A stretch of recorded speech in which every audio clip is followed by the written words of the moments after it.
Hi hello வணக்கம் friends. Yesterday மேட்சை பொறுத்த வரைக்கும் விராட் கோலி 70 ரன் அடிப்பார் அப்படின்னு சொல்லி எதிர்பார்த்தோம். கரெக்டாக ஒரு ரன் அதிகமாக இல்லை, ஒரு ரன் கம்மியாக இல்லை, 70 ரன் அடிச்சிட்டாரு.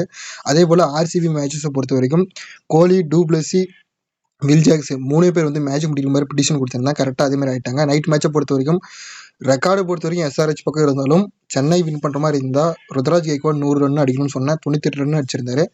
ஆரிச்சாமி தூபே அவர் வந்து 5 சிக்ஸ் வச்சு 100 சிக்ஸஸ் அடிப்பார்னு சொன்னேன். ஆனால் ஒரே ஒரு மைனஸ் என்னன்னா, தூபே இல்லை கெய்க்வாட் யாரோ ஒரு பிளேயர் தான் ட்ரை பண்ணணும்னு சொல்லியிருந்தேன். ஆனால் 2 பேரும் ட்ரீம் டீம் வந்துட்டாங்க. என்ன ரீசன்னா, டேரி மிச்சலை பொறுத்த வரைக்கும் ஒரு ட்ரீம் டீம் வருவார்னு சொல்லியிருந்தேன். பட் அவர் ஒரு 30 ரன் பக்கம் தான் அடிப்பார்னு எதிர்பார்த்தேன். பட் 50 ரன் அடிச்சதுக்கு முன்னாடி அதே நெட் ரன் ரேட்டில் ஆடுறப்ப தூபே அந்த கெய்க்வாட் 2 பேரும் ட்ரீம் டீம் வந்துட்டாங்க. ஸோ அது கிரிக்கெட்டில் வந்து அவங்கள ஜடேஜாவுக்கு பதிலாக தூபேவே இறக்கி விட்டது நம்ம மிஸ்டேக் இல்லை, அது அவங்க மிஸ்டேக் தான். நாம் ஒன்றும் பண்ண முடியாது. கிரிக்கெட்டில் இந்த மாதிரி சில விஷயம் நடக்குது. பட் நம்மளுடைய ப்ரெடிக்ஷன் வந்து நம்ம எப்பவுமே கொடுத்துட்டே இருப்போம். நம்ம சேனலுக்கு வந்து சப்போர்ட் பண்ணி, லைக் பண்ணி, சப்ஸ்கிரைப் பண்ண எல்லா ஃப்ரெண்ட்ஸுக்கும் வந்து ஃபஸ்ட்டு வந்து தேங்க்ஸ் சொல்லிக்கிறேன். சரி, இன்னைக்கு மேட்ச்க்கு நம்ம ப்ரெடிக்ஷனை பார்க்கலாம். ஐபிஎல்ல 47வது மேட்ச் கேகேஆருக்கும் டெல்லி கேபிட்டல்ஸுக்கும் இடையே நடைபெறும் போட்டி இரவு 7:30க்கு ஈடன் கார்டன் கிரிக்கெட் கிரவுண்டில் நடைபெறுதுங்க. பிச்சு வந்து பேட்டிங் பிச்சு, ஆவரேஜ் ஸ்கோர் வந்து 215 பதிவாயிருக்கு. இந்த மேட்சை பொறுத்த வரைக்கும் யார் வின் பண்ணுவாங்கன்னு நான் ப்ரெடிக்ஷனை கொடுத்துட்றேன். கேகேஆர் தான் வந்து வின் பண்ணுவாங்க. என்ன ரீசன் நான் சொல்கிறேன் பாருங்க. ஃபர்ஸ்ட் ரீசன், 249வது மேட்ச் டெல்லி கேபிட்டல்ஸ் விளையாடுறாங்க. அடுத்த மேட்ச் வந்து 250வது மேட்ச் டெல்லி கேபிட்டல்ஸ் பண்ணுவாங்க. ஸோ இந்த மேட்சை வந்து டெல்லி கேபிட்டல்ஸ் மேட்சை லூஸ் பண்ணிட்டு அடுத்த மேட்ச் வந்து ஒரு சூப்பரான வின்னிங்ஸை கொடுப்பாங்க டெல்லி கேபிட்டல்ஸ். இந்த மேட்ச் வந்து கேகேஆர் வின் பண்ணுவாங்க. என்ன ரீசன் நான் சொல்கிறேன் பாருங்க.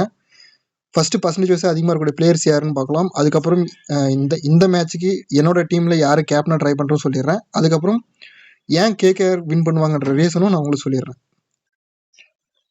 2 டீம்லையுமே பர்சன்டேஜ் வைஸ் அதிகமாக இருக்கக்கூடிய இந்த 6 பிளேயரில் நம்ம புது யூஸருக்காக நான் மாதிரி சொல்லிக்கிறேன். இதில் வந்து 2, 3, 4, 5 இதில் ஏதாச்சும் ஒரு பேட்டர்ன் வந்து கிளிக் ஆகும். 2 பேர், 3 பேர், இல்லை 4 பேர், இல்லை 5 பேர் கட்டாயம் வந்து 100% ட்ரீம் டீமில் வந்து வந்துருவாங்க. அந்த பேட்டர்ன் வந்து நாம தான் பிடிக்கணும். அதுதான் வந்து எல்லா மேட்சுக்கான வேலையுமே அதுதான். ஸோ இந்த மேட்சை பொறுத்த வரைக்கும் புது யூஸருக்காக நான் சொல்லியிருக்கேன். பல யூஸர்ஸ்லாம் வந்து கன்ஃபார்மாக தெரியும். எஸ்டர்டே மேட்ச் கூட பார்த்தீங்கன்னா பேட்டர்ன் 4 தான் வந்து மறுபடியும் ரிப்பீட் ஆயிருந்துச்சு. நான் அதுக்காக தான் மோஸ்ட்லி எப்பவுமே பேட்டர்ன் 4 வந்து சூஸ் பண்ணுவேன். என்ன ரீசன்னா, கிராண்ட் லீக் அடிக்கிற பிளேயர்ஸ்லாம் பார்த்தீங்கன்னா மோஸ்ட்லி ஒரு பிளேயர் சேஃபாக வச்சு தான் வின் பண்ணுவாங்க. அதனால தான் நான் மோஸ்ட்லி 4ன்ற பேட்டர்னை வந்து சூஸ் பண்ணுவேன். இதுலேருந்து நீங்கள் 2 பேர் எடுக்கிறதும், 3 பேர் எடுக்கிறதும், 4 பேர், இல்லை 5 பேர், இது எல்லாமே வந்து உங்களுடைய ஒப்பீனியன் தான். நாம் வந்து எப்பவுமே நம்ம அலைஸு கொடுப்போம். டீமை வந்து எப்பவுமே உங்கள் விருப்பம் போல் டீம் எடுங்க.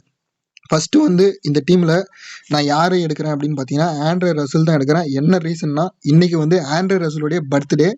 அதே போல் இந்த வென்யூ லீடரும் வந்து பார்த்தீங்கன்னா ஆண்ட்ரே ரசல் தாங்க.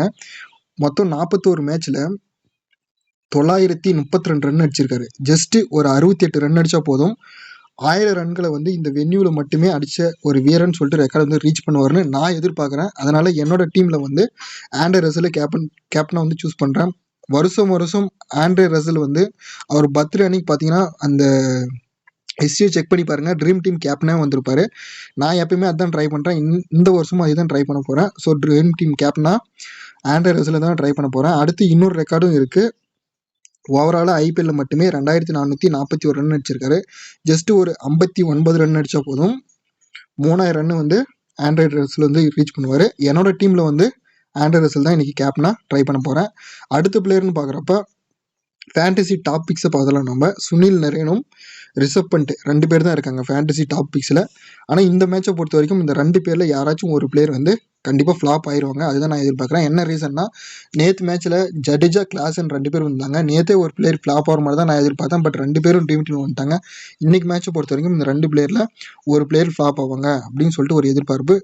நான் வந்து ரிஷப் பண்ட்டை ட்ராப் பண்ணுறேன். ஏன்னா டெல்லி வந்து மோஸ்ட்லி லாஸ் ஆகுதுன்னா அந்த அணிக்காக விளையாடக்கூடிய பிளேயர்ஸ் வந்து ஃப்ளாப் ஆவாங்க. இப்போ மும்பை வின் பண்ணால் கூட, மும்பை வின் பண்ணுதுன்னா மும்பை பக்கம் யாராச்சும் ஒரு பிளேயர் வந்து வின் பண்ணுவாங்க. ஸோ அதனால் ஒரு டீம் வின் பண்ணால் அந்த டீம் சைடு இருக்கிற பிளேயர்ஸ் வந்து பர்ஃபார்ம் பண்ணால் மட்டும்தான் வின் ஆகுது. அதனால் என்னை பொறுத்த வரைக்கும் ஐபிஎல்ல வந்து நம்ம ஃபேண்டசி டாபிக்ஸில் ஒரு பிளேயர் ட்ராப் பண்ணுறதுனால நான் வந்து ரிஷப் பண்ட் ட்ராப் பண்ணிட்டு சுனில் நரேன் எடுத்துக்கிறேன். அடுத்து ஆண்ட்ரே ரசல் எடுத்துக்கிறேன். ப்ரோ ரொம்ப ஹெவியாக எனக்கு ஒரு டீம் போட்டுனா ரிஷப் பண்ட், சுனில் நரேன் 2 பேர் கூட நீ ட்ராப் பண்ணிப்பார், ஹெவியாக உனக்கு வேணும்னா. அடுத்து லாஸ்ட் மேட்சை பொறுத்த வரைக்கும் கேகேஆர் பக்கம் நரேனு, ரசல், பிளிப்சால்ட் 3 பேருமே ட்ரீம் டீம் வந்துட்டாங்க. இந்த மேட்சை பொறுத்த வரைக்கும் இது 3ல் நம்ம ஒரு பிளேயரை ட்ராப் பண்ணி ஆகணும். அதனால் நான் பிளிப்சால்ட்டும் ட்ராப் பண்ணி பார்க்குறேன். என்ன ரீசன்னா, பிளிப்சால்ட்டை பொறுத்த வரைக்கும் அதுக்கு முன்னாடி மேட்ச் வந்து ஒரு 48 ரன் அடிச்சிருந்தாரு. கடைசியாக நடந்த மேட்ச்சில் வந்து ஒரு 77 ரன் பக்கம் ஸ்கோர் பண்ணியிருந்தாரு. ஸோ ரெண்டுமே ஒரு டபுள் 50 பக்கம் கணக்கில் வரதுனால ஃபிலிப் சால்ட்டை ட்ராப் பண்ணிவிட்டு சுனில் நரேன், ரசல் 2 பேர் பிக் பண்ணிக்கிறேன். டெல்லி கேபிட்டல்ஸை பொறுத்த வரைக்கும் மெக்கருக்கு வந்து ட்ராப் பண்ணுறேன். ஏன்னா டெல்லி கேபிட்டல்ஸ் மேட்ச்சை வின் பண்ணுதுன்னா அந்த மேட்ச்சில் வந்து இவர் நல்ல ஒரு பெரிய பர்ஃபார்மன்ஸ் கொடுக்குறாரு. இந்த மேட்ச்சை பொறுத்த வரைக்கும் மெக்கருக்கும் நான் ட்ராப் பண்ணுறேன். ஏன்னா லாஸ்ட் மேட்ச் ட்ரீம் டீம் வந்து மெக்கர் கேப்டனாக வந்திருந்தாரு. லாஸ்ட் மேட்ச் கேகேஆர் அப்போ சுனில் நரேன் வைஸ் கேப்டன் வந்திருந்தாரு. 2 பேரும் நம்ம கொண்டு போக முடியாது, யாராச்சும் ஒரு பிளேயர் தான் டீம் உள்ள எடுக்க முடியும். அதனால் மெக்கருக்கு, ரிஷப் பண்ட் 2 பேரும் ட்ராப் பண்ணிடுறேன். ஃபிலிப் சால்ட் மேலே ரிஸ்க் எடுக்கிறேன் இந்த மேட்சை பொறுத்த வரைக்கும். 3 பேரும் ட்ராப் பண்ணிட்டு Stubbs, Sunil Naren, Andre Russell. Stubbs ஏன்னா எடுக்கிறேன்னா மோஸ்ட்லி இந்த ஈடன் கார்டன் கிரவுண்டை பொறுத்த வரைக்கும் இந்த பேக் சைடு பாயிண்ட் கவர் இந்த மாதிரி ஏரியாஸ் எல்லாம் வந்து கம்மியாக தான் இருக்கும் அந்த பவுண்டரி டைமென்ஷன். அதனால இவர் வந்து சூரியகுமார் யாதவ் மாதிரி பின்னாடி பேக் ஃபிளிப் அடிப்பார். அதனால மோஸ்ட்லி மிடில் ஆர்டர் ஒரு பேட்ஸ்மேன் வந்து பர்ஃபார்ம் பண்ணுறதுக்கான வாய்ப்புகள் இருக்கிறதுனால நான் ஸ்டப் வந்து ட்ரை பண்ணுறேன். 3 பிளேயர் மேலே நான் ரிஸ்க் எடுக்கிறேன். இன்றைக்கி வந்து நான் பேட்டர்ன் 3 தான் வந்து நான் சூஸ் பண்ணுறேன். ஏன்னா 4 வந்துருச்சு நேற்று. இன்றைக்கி நான் வந்து பேட்டர்ன் 3 தான் சூஸ் பண்ணுறேன். உங்களுக்கு ஒரு பிளேயர் வேணும்னா நீங்கள் 2 கீப்பரில் யாராச்சும் ஒரு கீப்பரை சேஃபாக வச்சுட்டு கொண்டு போங்க. நான் மறுபடியும் சொல்கிறேன், என்னோட டீமில் வந்து இன்றைக்கி ஆண்ட்ரே ரசல் தான் கேப்டனாக ட்ரை பண்ண போகிறேன். அதே போல் பிளேயிங் 11ல் ஏதாச்சும் சேஞ்சஸ் இருக்குமான்னு கேட்டிங்கன்னா, சுதாகர் ராய்க்கு பதிலாக சுயா சர்மாவே மறுபடியும் வர மாதிரி சொல்லியிருக்காங்க. சமீராவுக்கு பதிலாக ஸ்டார்சியே வந்து மறுபடியும் பிளேயிங் 11ல் வர மாதிரி சொல்லியிருக்காங்க. ஆப்போசிட் டீமில் டெல்லி கேபிட்டல்ஸ் பக்கம் இந்த குமார் குசாகராவுக்கு பதிலாக மறுபடியும் பிருத்திவிசாவே வந்து பிளேயிங் 11ல் வர மாதிரி சொல்லியிருக்காங்க. ஆன் டைமில் எல்லாம் செக் பண்ணி பார்த்துட்டு பிளேயரை பிக் பண்ணிக்கோங்க. லோ பர்சன்டேஜ் வைஸாக இருக்கக்கூடிய அந்த 6 பிளேயரில் பிளேயிங் 11 சேஞ்சஸ் இருக்கிறதுனால கொஞ்சம் பார்த்துக்கோங்க. மேபி சமீரா இதே 7% இருந்தால் மறுபடியும் இவரை ட்ரை பண்ணி பார்த்துக்கோங்க. ஒருவேளை சமீரா இல்லைனா அடுத்த பிளேயர் ஸ்டார்சி வந்தாருன்னா அவர் பிக் பண்ணிக்கோங்க. ஹெட் ஆவரேஜ் நல்லா இருக்குது. அடுத்து நான் வந்து லோ பிக்கில் யாராவது ட்ரை பண்ணால் ரிங்கு சிங் ட்ரை பண்ணுறேன். அபிஷேக் பொருளும் ட்ரை பண்ணி பார்க்குறேன் இன்றைக்கி மேட்ச்சுக்கு. அபிஷேக் பொருளை பொறுத்த வரைக்குங்க ஓவராலாக 478 ரன் அடிச்சிருக்காங்க T20ஸில் மட்டுமே. ஜஸ்ட் ஒரு 22 ரன் அடித்தா 500 ரன்னை ரீச் பண்ணுவார் அபிஷேக் பொருள். ரிங்கு சிங்க்கு வந்து இன்றைக்கி ரெக்கார்டு இருக்குது, வேணும்னா இவரை ட்ரை பண்ணி பாருங்கள். நீங்கள் 6 6 அடித்தா போதும், 56. 6 6 அடிக்கலாம் கூட ஒரு 2-3 6 அடித்து டீமில் வரலாம். அதே போல் ஓவராலாக 2992 ரன் அடிச்சிருக்காங்க T20ஸில் மட்டுமே. ஜஸ்ட் ஒரு 8 ரன் அடித்தா போதும், இவர் வந்து 3000 ரன்னை ரீச் பண்ணுவார் ரிங்கு சிங். நான் எதிர்பார்க்குறேன், அதனால் லோ பிக்லேருந்து ட்ரை பண்ணி பார்க்குறேன். உங்களுக்கு வேணும்னா எடுத்துங்க, இல்லைனா ட்ராப் பண்ணி பாருங்கள். அடுத்து இந்த மேட்ச்சில் வந்து ஏன் டெல்லி மேட்ச்சை லூஸ் பண்ணுவாங்கிறதுக்கான ரீசன் நான் சொல்லிடுறேன் பாருங்கள். இந்த ரஷீதர் சலாம் இவரும் முகேஷ் குமார், இந்த சலாம் இவரும் பார்த்தீங்கன்னா கண்டினியூவாக 2 மேட்ச் வந்து 3 விக்கெட் எடுத்திருக்காரு. முகேஷ் குமார் கடைசியாக விளையாடின மேட்ச்லையும் 3 விக்கெட் எடுத்திருக்காரு. இந்த மாதிரி 3 விக்கெட் எடுத்திருக்கிற அந்த டீம் பார்த்தீங்கன்னா அடுத்த மேட்ச் பர்ஃபார்ம் பண்ணுறப்ப ரொம்ப பூராக வந்து பர்ஃபார்ம் பண்ணுறாங்க. பவுலிங்லேயும் விக்கெட் அதிகமாக எடுக்கிறதில்ல. ஸோ அட்வான்டேஜ்னு பார்க்குறப்ப கேகேஆர் பக்கம் தான் வந்து அட்வான்டேஜ் இருக்குது. இது ஒரு ரீசன். 2வது ரீசன் நான் சொல்லியிருக்கேன், 249 மேட்ச் வந்து டெல்லி கேபிட்டல்ஸ் ஆடுறாங்க. அடுத்த மேட்ச் வந்து 250 மேட்ச் விளையாடுறாங்க. ஸோ டெல்லி கேபிட்டல்ஸ் வந்து அடுத்த மேட்ச் தான் வின் பண்ணுவாங்க. இந்த மேட்ச் வந்து லாஸ் பண்ணுறதுக்கான வாய்ப்புகள் ரொம்ப குறைவு. இந்த 2 ரீசன் தான். நீங்கள் வேணா பாருங்கள், மேட்ச் நடக்கிறப்ப பாருங்கள், இந்த முகேஷ் குமாரோ சொல்லாமல் இவங்களாம் வந்து விக்கெட்டே கிடைக்காது பாருங்கள். வேணா நீங்கள் மேட்சை பாருங்கள். 2 டீம் பக்கமும் பார்க்குறப்ப மோஸ்ட்லி நான் சொல்ல விரும்புகிறது என்னென்னா, இந்த டாப் ஆர்டரில் இருக்கக்கூடிய எல்லா பிளேயர்ஸுமே வந்து ட்ரீம் டீமில் வந்திருக்காங்க. ஸோ 2 டீம் பக்கமும் நம்ம வந்து பிளேயர்ஸை மிஸ் பண்ணிவிட்டு பவுலர்ஸை கொஞ்சம் பிக் பண்ணுற மாதிரி இருக்கும். 2 டீம் சைடும் பவுலர்ஸை நம்ம எடுக்கிற மாதிரி இருக்கும். அதே போல் லாஸ்ட்டாக விளையாடின கேகேஆர் மேட்ச்சில் ஒரே ஒரு பவுலர் கூட ட்ரீம் டீம் வரல. ஸோ இந்த மேட்ச்சுக்கு வந்து கேகேஆர் பக்கம் பவுலர்ஸு 100% ட்ரீம் டீம் வருவாங்க. ஸோ யாருமே எடுக்காமல் போயிட போகிறீங்க. யாராச்சும் பிளேயரை வந்து பிக் பண்ணி பாருங்கள். ஹெட் டு ஹெட் ஆவரேஜ் பொறுத்த வரைக்கும் யாருக்கு நல்லா இருக்குது அப்படின்னு சொல்லிட்டு வந்து பார்த்துக்கலாம். ஆண்ட்ரே ரசலை பொறுத்த வரைக்கும் ஹெட் டு ஹெட் ஆவரேஜ் நல்லா இருக்குது. 26 வச்சிருக்காரு. எவ்வளோனா 40 மேட்ச் பக்கம் ஆடி 26 வச்சிருக்காரு, நல்ல ஆவரேஜ் தான். அடுத்த பிளேயர்னு பார்க்குறப்ப ஸ்ரேயஸ் ஐயர் வந்து வச்சிருக்காரு. ஜஸ்ட்டு 38 ஆவரேஜ் வச்சிருக்காருங்க. இவர் நல்ல ஆவரேஜ் தான் வச்சிருக்காரு. ஸ்ரேயஸ் ஐயர் வேணும்னா எடுத்துக்காங்க. அதே போல் பிருத்திவிஷா வந்து பிளேயிங்கில் வந்தால் அவரை வந்து எடுத்துக்காங்க. பிருத்திவிஷாவை பொறுத்த வரைக்கும் 41 ஆவரேஜ் வச்சிருக்காரு. அடுத்த பிளேயர் பவுலிங் ஆப்ஷனில் பொறுத்த வரைக்கும் ஸ்டார்சி வந்து நல்ல ஆவரேஜ் தான் வச்சிருக்காரு. 5 மேட்ச்சுக்கு 8 விக்கெட் எடுத்திருக்காரு. நரேனும் நல்ல ஆவரேஜ் தான் வச்சிருக்காரு. நரேனை பொறுத்த வரைக்கும் இந்த வென்யூவில் அதிகமான விக்கெட் கிடைச்சிருக்குங்க. 22 மேட்ச்சில் 27 விக்கெட்டு. ஒரே ஒரு மைனஸ் என்னன்னா, நரேனை பொறுத்த வரைக்கும் 7 மேட்ச் வந்து கண்டினியூவாக ட்ரீம் டீம் பண்ணிட்டாரு. 8வது மேட்ச் மேபி ஃப்ளாப் ஆகலாம். அந்த ஒரு ரீசன் தான், அது என்னன்னு தெரியல. நான் சேஃபாக வேணுன்றதுக்காக நரேனை எடுத்துக்கிறேன். அடுத்த பிளேயரு டெல்லி பக்கம் கலீல் அகமது நல்ல டச்சில் இருக்காரு. அதே போல் நான் கேகேஆர் பக்கம் டாப் ஆர்டர் காலி ஆகிற மாதிரி ஒரு டீம் போட்டோம்னா அந்த டீமில் கலீல் அகமது வந்து பிக் பண்ணிக்கோங்க. 5 மேட்ச்சில் 8 விக்கெட் எடுத்திருக்காரு. முக்கியமான பிளேயர் யாருன்னா இந்த 2 டீம் மோதுறப்ப அதிகமான விக்கெட் யாருக்கு வந்திருக்காங்கன்னா குல்தீப் யாதவ் தான். 3 மேட்ச்சில் 9 விக்கெட் எடுத்திருக்காருங்க. ஒரு மேட்ச்சுக்கே வந்து 3 விக்கெட் பக்கம் எடுத்திருக்காரு. அதே போல் கண்டினியூவாக 2 மேட்ச்சு குல்தீப் யாதவ் வந்து ட்ரீம் டீம் வரல. இந்த மேட்ச் வரலாம்னு ஒரு எதிர்பார்ப்பு.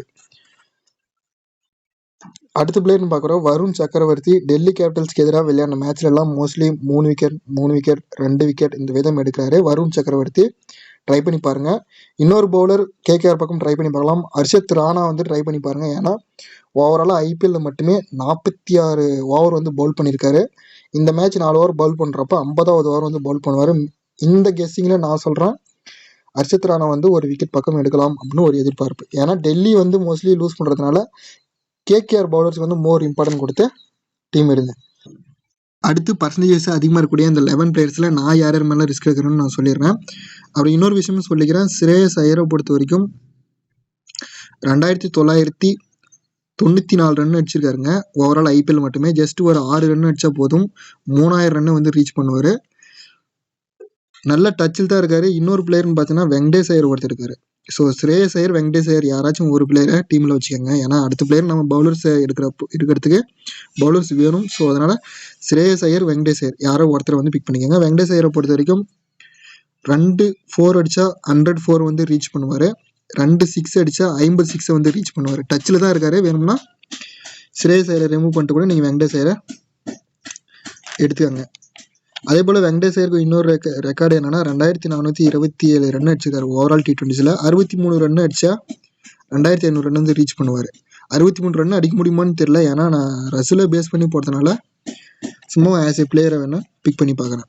அடுத்த பிளேயர் நான் யாரெல்லாம் ட்ராப் பண்ணுறேன்னா இந்த டாப் 11 பிளேயர்ஸில் முகேஷ் குமாரை ட்ராப் பண்ணிடுறேன். மெக்கர்க் ட்ராப் பண்ணுறேன். மேலே ரிஷப் பண்ட்டும் ட்ராப் பண்ணுறேன். பிளிப்சால்ட்டும் ட்ராப் பண்ணுறேன். அதுக்கு பதிலாக லோ பிக்கில் வரக்கூடிய விக்கெட் கீப்பர்ஸ் சாய் ஹோப்போ இல்லை அபிஷேக் பரோல் இந்த மாதிரி பிளேயர்ஸ் வந்து ட்ரை பண்ணி பார்க்குறேன். பிக்கிங்னா ஸ்ரேயஸ் ஐயர் இல்லை வெங்கடேஷ் ஐயர் யாராச்சும் ஒரு பிளேயர் பிக் பண்ணி வைக்கிறேன் டீமில். ஏன்னா நான் மோஸ்ட்லி ஒரு 2-3 டீம் ட்ரை பண்ணுறதுனால அப்படி ட்ரை பண்ணுறேன். உங்களுக்கு என்ன பெட்டராக இருக்கும் அந்த டீம் எடுத்தாங்க. ஸ்டப்பு, நரேன், ஆண்ட்ரே ரசூல், குல்தீப் யாதவ், கலீல் அகமது, அக்சர் பட்டேல் ஏன் எடுக்கிறேன்னா ஒரு மேட்ச் ட்ரீம் டீம் வரலாம் 100% அடுத்த மேட்ச் ட்ரீம் டீம் வந்துடுறாரு. ஸோ அந்த ரீசன். அதே போல் 4 ஓவர் பவுல் பண்ணிடுவார். இன்னொரு ரீசன் என்னென்னா அதிகமான கேச்சஸ் வந்து இந்த கிரவுண்டில் வந்து இவர் தான் விழுந்திருக்கு. 14 கேட்ச் வந்து பிடிச்சிருக்காரு அக்சர் பட்டேல் இந்த கிரவுண்டில் மட்டுமே. அடுத்து அதிகமான கேச்சஸ்ன்னு பார்த்தீங்கன்னா ரிஷப் பண்ட் தான் விழுந்திருக்கு. 10 கேட்ச் வந்து பிடிச்சிருக்காரு. நாம் வந்து நம்ம சேனலில் போடக்கூடிய வீடியோஸ் எல்லாமே நம்ம ஒப்பீனியனில் எனக்கு என்ன தோணுதோ அந்த ஒப்பீனியனில் படி தான் நான் டீம் போடுவேன்.